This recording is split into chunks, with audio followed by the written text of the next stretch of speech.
जय हिंद। आज हम लोग बात करेंगे जॉइंट्स के बारे में। जॉइंट्स को हिंदी में संधि बोलते हैं। ठीक है, पिछले वीडियो में हम लोग स्केलेटल सिस्टम के बारे में पढ़ाई किए थे। आज हम लोग जॉइंट्स के बारे में पढ़ेंगे। जॉइंट्स कितने प्रकार के होते हैं, कहाँ कहाँ पे होते हैं, कौन सा जॉइंट से कौन सा मूवमेंट होता है, ये सब सारी चीज़ें पढ़ेंगे हम लोग। तो जॉइंट्स जो है वो 3 प्रकार के होते हैं। पहला जो है वो फाइब्रोस जॉइंट है। इसको हम लोग इमूवेबल जॉइंट भी बोलते हैं। टेक्निकल नाम हो गया फाइब्रोस जॉइंट। ऐसे हम लोग नॉर्मली समझने के लिए बोल सकते हैं कि अचल है, माने इमूवेबल, ये माने मूव नहीं कर सकता है। एक बार जो जॉइंट हो गया वो हिल डुल नहीं सकता है। ठीक है, इसको टेक्निकल मेडिकल टर्म इसको सूचर्स भी बोला जाता है, रेशेदार जॉइंट। जो कि इसका एग्जांपल के तौर पे अगर देखा जाए तो हम लोग का स्कल जॉइंट रहता है। स्कल कहाँ पे है बताए थे हम। स्कल हम लोग का फेस जो है वो दिमाग का जॉइंट होता है। जैसे यहाँ पे जो 8 गो हड्डी रहता है तो वो 8 हड्डी एक दूसरे से जॉइंट होगा ना। अगर जॉइंट नहीं रहता तो वो एक ही हड्डी रहता, लेकिन जो 8 हड्डी जो एक दूसरे से जॉइंट है तो यहाँ पे जो है फाइब्रोस जॉइंट रहता है, जो कि इमूवेबल है। इसको हम लोग हिला डुला नहीं सकते हैं। ठीक है, अगर ये मान लीजिए अगर किसी का हिल रहा है तो समझ लीजिए इसको कोई प्रॉब्लम है। टीथ का जॉइंट रहता है, दांत का, जो यहाँ पे मैंडिबल जो जबड़ा का हड्डी से जुड़ा हुआ रहता है। दांत का जो हड्डी है मैंडिबल हड्डी बोन से टीथ जो है वो जुड़ा हुआ रहता है, ये भी इमूवेबल रहता है, वो मूव नहीं करता है। दूसरा जॉइंट हो गया कार्टिलेजिनियस जॉइंट। कार्टिलेज क्या है ये हम बताए थे आप लोग को कि हड्डी का ही एक लचीला प्रकार होता है, जैसे कि नाक में यहाँ पे या कान में पाया जाता है, तो इसको बोलते हैं कार्टिलेजिनियस जॉइंट। ये थोड़ा सा स्लाइटली मूवेबल रहता है, माने ये पूरी तरह से मूव तो नहीं करता है, थोड़ा सा स्लाइटली मूवेबल रहे। ये पूरी तरह से माने इमूवेबल भी नहीं है, अचल भी नहीं है, और पूरी तरह से मूवेबल भी नहीं है। तो इसको हम लोग बीच बीच में बोल सकते हैं स्लाइटली मूवेबल, अपूर्ण रूप से जो मूव करता है। एग्जाम्पल ले सकते हैं जैसे रिब्स हो गया या बैकबोन हो गया। ठीक है, रिब्स क्या है कि हम लोग का यहाँ पे है तो ये मूव तो नहीं करता है, लेकिन जैसे हम लोग सांस लेते हैं तो छाती जो है थोड़ा सा फूल जाता है, हम लोग का लंग्स जो है वो एक्सपेंड कर जाता है। तो उस समय क्या है कि जो हम लोग का रिब्स रहता है वो स्टर्नम बोन जो है यहाँ पे ऐसे स्टर्नम बोन, और ये रिब्स जो है ऐसे निकला हुआ है जो 12 ठो, तो यहाँ पे वो कार्टिलेज का जॉइंट, यहाँ पे कार्टिलेज रहता है, तो इसी को बोलते हैं कार्टिलेजिनियस जॉइंट। ताकि ये थोड़ा सा, जैसे नाक है ये इधर उधर करने से देखिए कार्टिलेज है वो तो हिल जा रहा है ना, उसी तरह से ये भी थोड़ा सा स्लाइटली मूवेबल है। बैकबोन हो गया हम लोग का ये वाला, ये बैकबोन पूरी तरह से तो नहीं मुड़ता है, लेकिन हम लोग ऐसे हो गए तो वो थोड़ा सा ऐसे हो जाता है, क्योंकि बैकबोन में भी थोड़ा सा कार्टिलेज रहता है। जैसे कि बैकबोन ये हो गया, एक यहाँ पे थोड़ा सा कार्टिलेज रहता है, फिर उसके बाद ऐसे, तो ऐसे करके बैकबोन रहता है। तो ये जो है यहाँ पे ये कार्टिलेज का रहता है, जिसके वजह से ये थोड़ा सा स्लाइटली मूवेबल रहता है। ठीक है, और इसका एग्जांपल और भी है पूबिस आर्क। ये हम लोग का पूबिस आर्क जो है वो हिप बोन, हम लोग का जो हिप बोन रहता है पेल्विस बोन,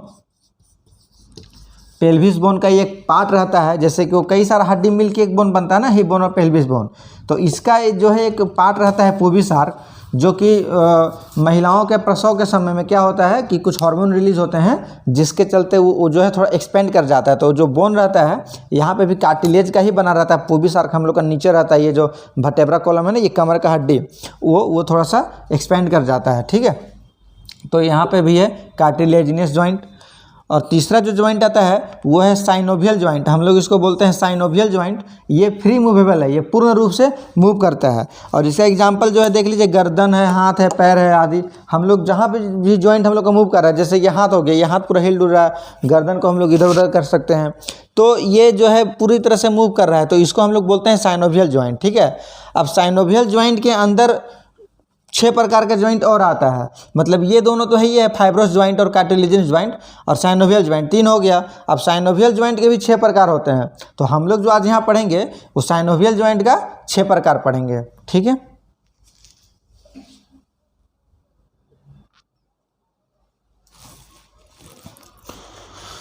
साइनोवियल जॉइंट जानने के पहले कि साइनोवियल जॉइंट जो 6 प्रकार के होते हैं वो कौन कौन से होते हैं, हम लोग मूवमेंट के बारे में जानते हैं कि वो जो जॉइंट हैं वो किस तरह का मूवमेंट कर पाते हैं। जैसे हम लोग ऊपर नीचे दाएं बाएं तो समझने के लिए समझ जाएंगे कि ये जॉइंट इस तरह का करता है, लेकिन एक टेक्निकल नेम उस सारे मूवमेंट का है, उसको भी जान लेते हैं जब हम लोग जॉइंट के बारे में पढ़ रहे हैं।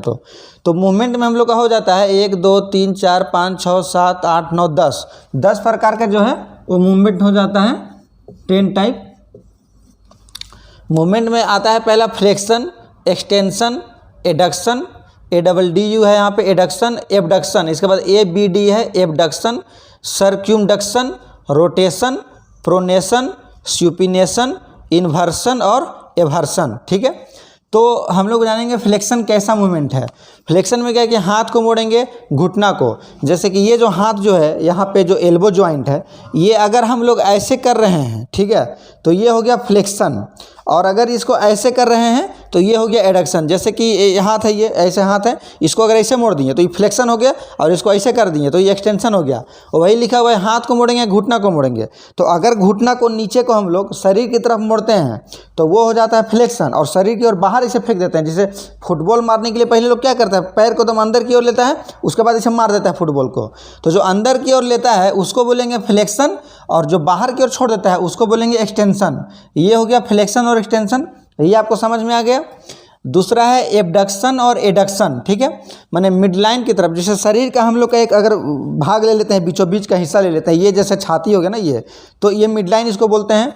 अब मिड लाइन की तरफ मान लीजिए कि ये हमारा हाथ है, अगर इसको हम शरीर के अंदर की तरफ लेके आते हैं, शरीर के मिड लाइन की तरफ लेके आते हैं, तो हो गया एडक्शन, माने ऐड करना हो गया। अगर ऐड करना है आपको कोई भी चीज़ को तो क्या करते हैं हम लोग, उसमें जोड़ देते हैं। ऐड मतलब होता है जोड़ना। तो ये हाथ अगर मान लीजिए बाहर है, उसको हम लोग इसे करके शरीर में जोड़ दिए, इसको हो गया एडक्शन, ऐसे याद रह जाएगा। अब एबडक्शन माने इसको एबडक्ट कर देते हैं हम लोग। ठीक है, तो एडक्शन मतलब इससे दूर ले जाना, इसको ऐसे करके उठा दिए तो ये हो गया दूर, तो इसको बोलते हैं हम लोग एबडक्शन। मिडलाइन की तरफ लेके आएंगे अगर शरीर की तरफ, अगर हाथ को या पैर, जैसे ऐसे है पैर, जैसे मान लीजिए कोई कोई होता है ना कि पैर ऐसे करके योगा करता है टांग के, तो जो ऊपरे कर दिया उसको हो गया एबडक्शन, जो दूर ले गया, और जो नीचे कर दिया उसको हो गया एडक्शन। ठीक है, उसके बाद है सर्क्यूमडक्शन। सर्क्यूमडक्शन क्या है कि चारों तरफ घूमेगा गोल गोल, जैसे कि यहाँ हो गया ना, ये यहाँ पे कंधा जो जॉइंट है वो क्या हम लोग ऐसे ऐसे पूरा राउंड एकदम घुमा सकते हैं इसको। ठीक है, पैर को भी, जांग को भी पूरा ऐसे ऐसे एकदम घुमा सकते हैं। कोई कोई देखता है नाचता है तो पूरा एकदम घूम जाता है, तो वो हो गया सर्क्यूमडक्शन। ठीक है, जो चारों तरफ घूमता है, एक मूवमेंट ये है। और एक मूवमेंट है उसके बाद आपका रोटेशन। रोटेशन का नाम आप सुने ही होंगे कि किसी भी चीज़ को रोटेट कर देना है, होता है जैसे कि हम लोग का मोबाइल में होता है, तो मोबाइल को हम लोग स्क्रीन से छोटा करके देखते हैं, लेकिन अगर हम लोग उसमें एक रोटेशन का बटन आता है, अगर उसको दबा देंगे और ऐसे कर देंगे तो मोबाइल अपने आप उसका स्क्रीन जो रोटेट होकर के बड़ा हो जाता है, तो उसी को बोलते हैं रोटेशन। ये क्या करेगा, रोटेट करेगा। और ये कहाँ पर होता है ज़्यादातर, ये गर्दन में होता है। जैसे गर्दन में क्या है हम लोग का, ऐसे घूम गया, ऐसे घूम गया। ठीक है, इसको बोलते हैं रोटेशन। यहाँ भी होता है रोटेशन, मान लीजिए कि तो पूरे ना घूम रहा है तो एक तरह से ये भी रोटेशन हो रहा है, लेकिन यहाँ पे सर्क्यूमडक्शन भी हो रहा है। लेकिन गर्दनवा को तो हम लोग चारों तरफ ऐसे मुड़िया पीछे तो नहीं ना ले जा सकते हैं, कोशिश भी मत कीजिएगा ना, टूट उठ जाएगा। ठीक है, रोटेशन हो गया, रोटेट करेगा गर्दन। इसके बाद हो गया प्रोनेशन। प्रोनेशन में क्या है कि हथेली को पीछे की तरफ ले जाएंगे, जैसे कि ये हथेली है हम लोग का, मान लीजिए कि सीधा ना हो गया, ये ऐसे सीधा हो गया, तो इसको अगर हम लोग ऐसे कर देंगे तो ये पीछे वाला भाग आ गया, तो इसको बोलेंगे प्रोनेशन। और अगर ऐसे कर देंगे तो ये हो जाएगा सुपिनेशन। मूवमेंट देखिए पहले, ये नहीं है कि ये पीछे वाला हाथ को बोल रहे हैं, ये तो खैर बैक पाम है, हथेली का पीछे का भाग है, तो इसको हम प्रोनेशन बोल रहे हैं, इसको सुपिनेशन बोल रहे हैं। नहीं, अगर इसको हम लोग घुमा करके ऐसे करके ले आते हैं तो ये हो गया प्रोनेशन, और ऐसे करके ले आते हैं तो ये हो गया सुपिनेशन। ठीक है, अभी ऐसे ही ऐसे घूमेगा, आप खोजिएगा कि इसको ऐसे पूरा ऐसे घुमा के ऐसे टेढ़ा करके ले आइए तो इधर से नहीं ना घूमेगा, हाथ में टूट जाएगा। तो इसको ऐसे कर दिए प्रोनेशन, ऐसे कर दिए सुपिनेशन। अब ये हो गया इन्वर्सन और एवर्सन। ठीक है, प्रोनेशन और सुपिनेशन समझ में आएगा कि हथेली को पीछे की तरफ अगर करेंगे तो प्रोनेशन, और हथेली को आगे की तरफ करेंगे तो सुपिनेशन। 9वां और 10वां लास्ट है इन्वर्सन और एवर्सन। इसमें क्या करेंगे, सुपली को अंदर की तरफ, सुपली मतलब समझ रहे हैं, जो हम लोग का पैर का जो एंकल रहता है, जो एड़ी रहता है, यहाँ तो हम दिखा नहीं पाएंगे क्योंकि उतना हम उठा नहीं पाएंगे। एंकल जो रहता है एड़ी, मान लीजिए देखिए जिससे कि हम बना दे रहे हैं यहाँ पे, ये हो गया हम लोग का पैर। ठीक है, ये और ये, ठीक है, तो ये एड़ी हो गया, थोड़ा सा ऐसे अगर करेंगे तो सीधा रहता है। तो अगर ये एड़िया को हम लोग, ये पैर जिसे ये पैर हो गया, ठीक है, मान लीजिए कि ये वाला बायां हो गया, ये दायां हो गया। ठीक है, हम लिख दे रहे हैं यहाँ पे, लेफ्ट हो गया और राइट हो गया। तो अगर ये एड़ी को हम लोग लेफ्ट पैर की तरफ, जैसे ऐसे खड़ा है, अगर दाहिना पैर को हम लोग बाएं की तरफ सुपली को, जो ये वाला सुपली इसको घुमा देते हैं, तो इसको बोलते हैं, क्या लिखा हुआ, इन्वर्सन। सुपली को अंदर की तरफ, माने लेफ्ट, राइट से लेफ्ट की तरफ अगर अंदर की तरफ करते हैं तो इसको बोलते हैं इन्वर्सन। और अगर इसी को हम लोग इधर दाहिना से अगर दाहिने की तरफ ही कर देते हैं, माने इधर अगर घुमा देते हैं तो ये हो गया इवर्सन। उसी तरह से अगर लेफ्ट पैर को भी अगर हम लोग लेफ्ट पैर को राइट की तरफ जैसे इधर घुमा देते हैं तो ये हो गया आपका इन्वर्सन। और अगर लेफ्ट को ऐसे लेफ्ट की तरफ घुमा देते हैं तो ये हो गया इवर्सन। ठीक है, इन्वर्सन और रिवर्सन। तो उम्मीद है कि मूवमेंट सारा समझ में आ गया हो गया। फ्लेक्शन, एक्सटेंशन, एबडक्शन अगर आप लिखना चाहते तो या तो स्क्रीनशॉट लेना चाहते तो ले लीजिए। Flexion, extension, adduction, abduction, circumduction, rotation, pronation, supination, inversion और इवर्सन। ठीक है,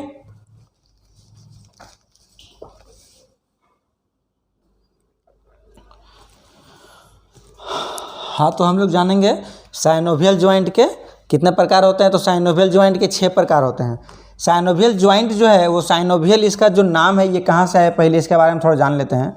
साइनोवियल एक फ्लूइड का नाम है। ठीक है, जो साइनोवियल जो फ्लूइड होता है वो ग्रीस टाइप का होता है। जैसे आप लोग देखे होंगे कि हम लोग को गाड़ी में बैरिंग में या शटर में ग्रीस लगा हुआ रहता है, लुब्रिकेंट टाइप का जो रहता है साइनोवियल फ्लूइड, वो चिपचिपा टाइप का रहता है। जैसे अंडा जब फोड़ता है तो अंडा का जो निकलता है ना, उसी टाइप का एक फ्लूइड रहता है जिसको बोलते हैं साइनोवियल फ्लूइड।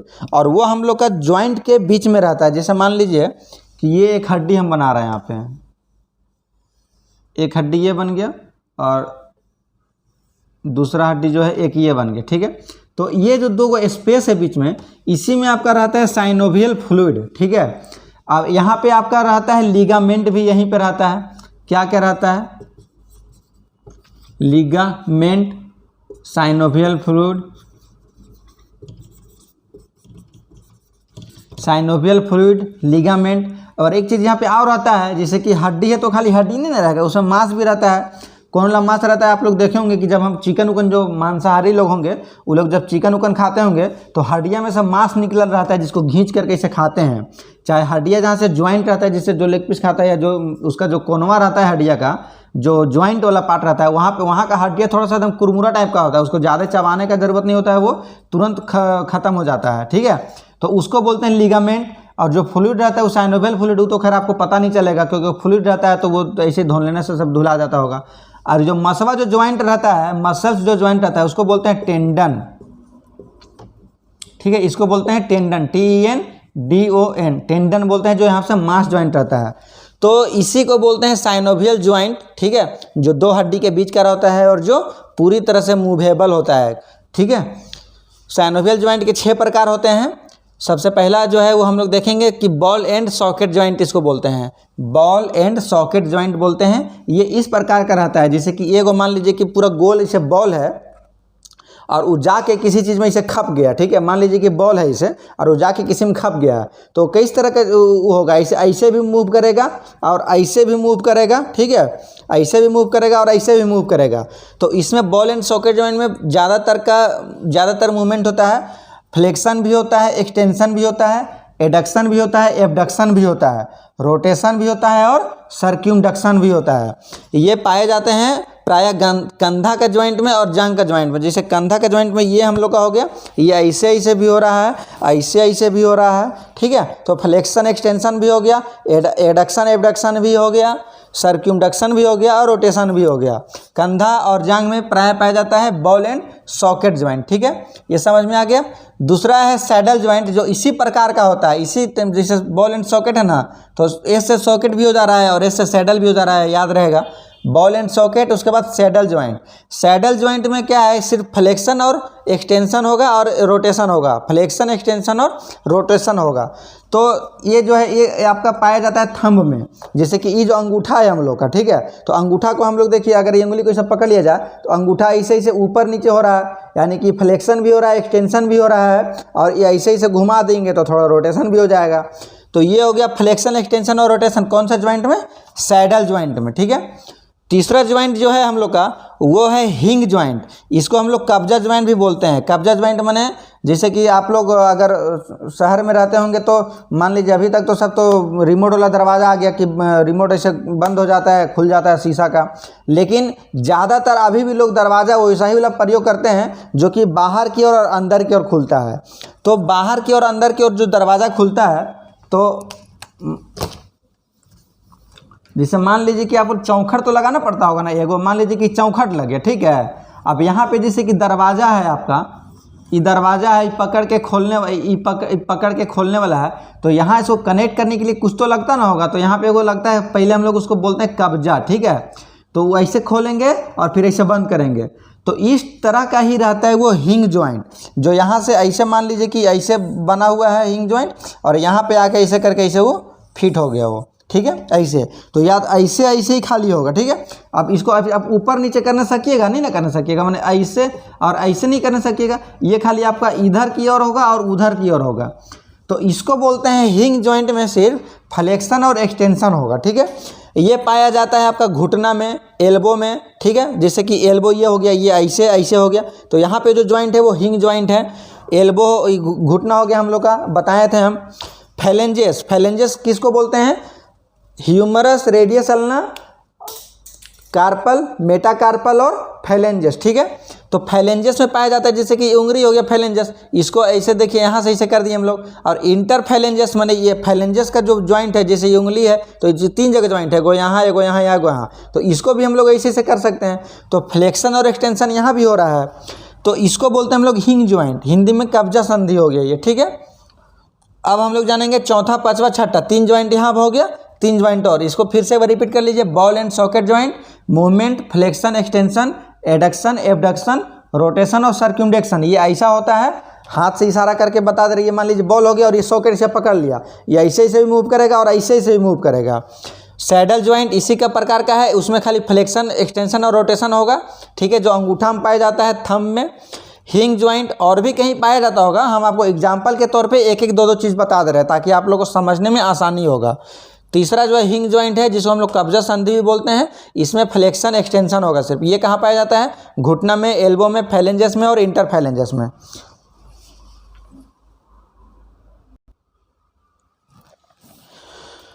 तो हम लोग साइनोवियल जॉइंट के चौथे जॉइंट के बारे में जानेंगे, जिसका नाम है ग्लिडिंग जॉइंट, ठीक है।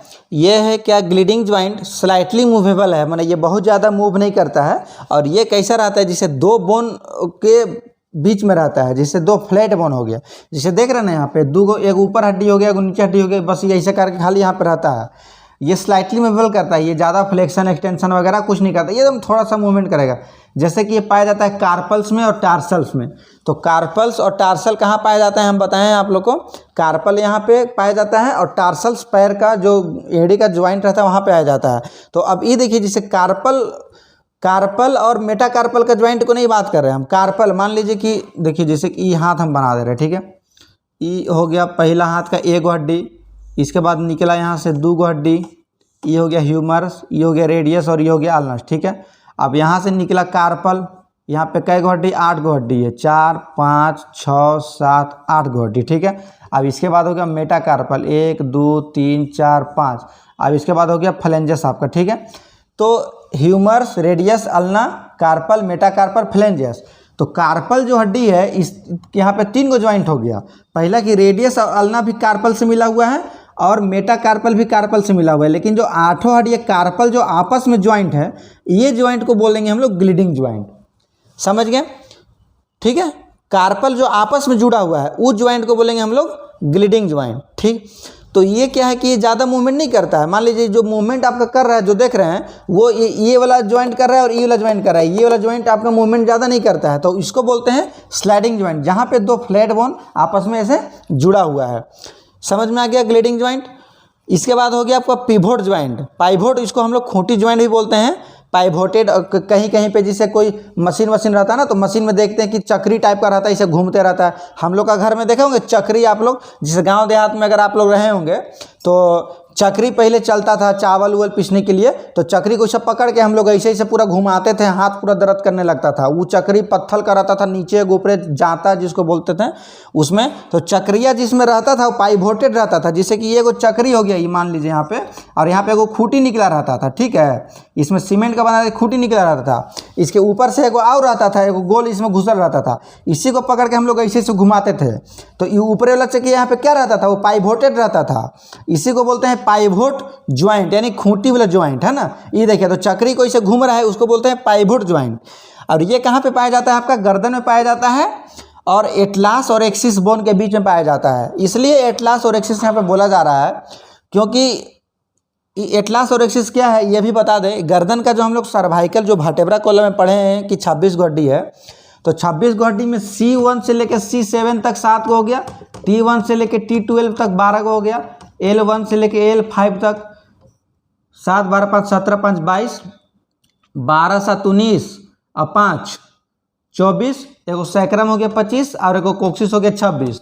तो C1 और C7 के बीच में जो C1 और C2 जो हड्डियां है, तो C1 का नाम हो गया आपका एटलास और C2 का नाम हो गया आपका एक्सिस। ठीक है, यही दोनों का नाम दिया गया है। जो लोग किताब उताब भी लिखा ना वो लोग बहुत विद्वान है, काहे कि जान रहे हैं कि यही दोनों को काम है और आगे बताना है, इसीलिए खाली दुएगो का नाम रखा है एटलास और एक्सिस। इसके बाद का C3 C4 C6 C5 C7 रख दिया है, समझ रहे हैं। तो एटलास और एक्सिस क्या है वो हम बता दे रहे हैं आपको। दो को जैसे कि बोन है ना एटलास और एक्सिस C1 और C2, तो ये मान लीजिए कि गर्दन हो गया आपका, गर्दनवा में एगो ई जॉइंट है 1 2 3 4 5 6 7, ये हो गया आपका एटलास और ये हो गया आपका एक्सिस।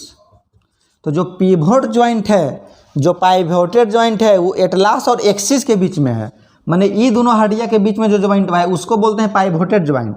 और ये एटलास और स्कल जो हड्डी, जो ब्रेन का हड्डी स्कल और यहाँ एटलास जॉइंट है उसको बोलते हैं इलिप्सॉइड जॉइंट। ठीक है, जो छठा जॉइंट है इलिप्सॉइड जॉइंट। ठीक है, एटलास और स्कल में जुड़ा हुआ है, ये भी गर्दन में पाया जाता है। तो एटलास और स्कल वाला जो जॉइंट है वो ऐसे ऐसे करेगा, माने फ्लेक्शन और एक्सटेंशन करेगा, है ना। और जो पाइवोटेड जॉइंट है वो पूरा रोटेशन करेगा, इधर उधर करेगा। ठीक है, तो पाइवोट जॉइंट खूंटी जॉइंट समझ गए हैं कि कहाँ पे है, और इलिप्सॉइड जॉइंट जो है वो छठा वाला वो भी समझ गए कहाँ पे है। ठीक है, इसमें एक और जॉइंट आता है जिसका नाम है कॉन्डिलोइड जॉइंट। ये एकदम स्लाइटली मूवमेंट करता है कॉन्डिलोइड जॉइंट पे। ठीक है, इसके बारे में कॉन्डिलोइड जॉइंट के बारे में जहाँ पे हम बुक में पढ़े हैं बहुत ज़्यादा नहीं लिखा हुआ है, इसीलिए इसके बारे में डिटेल में हम नहीं बता पा रहे हैं। हालांकि ये कॉन्डिलोइड जॉइंट जो है वो अभी आपका यही आसपास पाया जाता है, स्लाइटली मूवमेंट कर रहा है। तो जैसे कि कार्पल और मेटाकार्पल हो गया ना, तो मेटाकार्पल भी तो बोनोमस जॉइंट है आपस में। जैसे मान लीजिए मेटाकार्पल और फाइलेंजस जॉइंट है, तो और दो गो बोन जॉइंट है, तो ग्लाइडिंग जॉइंट टाइप का ही कॉन्डिलोइड जॉइंट है, ये भी एकदम स्लाइटली मूवमेंट करता है। ठीक है, तो ये सारा जॉइंट का प्रकार हो गया। उम्मीद है आप लोग को समझ में आ गया होगा। आज के लिए इतना ही, धन्यवाद।